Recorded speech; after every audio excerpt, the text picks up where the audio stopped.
श्री महालक्ष्मी अष्टकम्।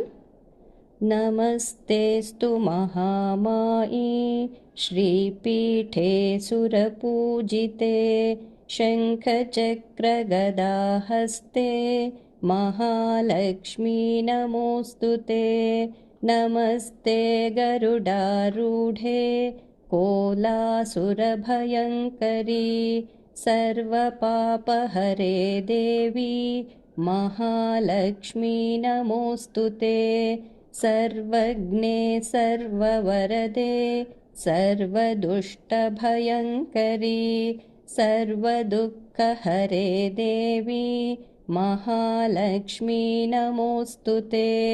सिद्धिबुद्धिप्रदे देवी भुक्तिमुक्तिप्रदायिनी मन्त्रमूर्ते सदा देवी महालक्ष्मी नमोऽस्तुते। आद्यन्तरहिते देवी आदिशक्तिमहेश्वरी योगज्ञे योगसम्भूते महालक्ष्मी नमोऽस्तुते। स्थूलसूक्ष्ममहारौद्रे महाशक्तिमहोदरे महापापहरे देवी महालक्ष्मी नमोऽस्तुते। पद्मासनस्थिते देवी परब्रह्मस्वरूपिणी परमेशी जगन्मातः महालक्ष्मी नमोऽस्तुते। श्वेताम्बरधरे देवी नानालङ्कारभूषिते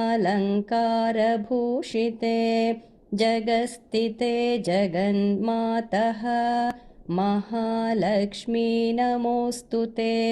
महालक्ष्म्यष्टकस्तोत्रं यः पठेद्भक्तिमान् नरः सर्वसिद्धिमवाप्नोति राज्यं प्राप्नोति सर्वदा।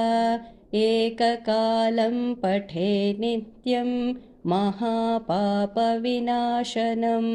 द्विकालं यः पठे नित्यं धनधान्यसमन्वितः त्रिकालं यः पठे नित्यं महाशत्रुविनाशनं महालक्ष्मीर्भवेन्नित्यं प्रसन्ना वरदा शुभा।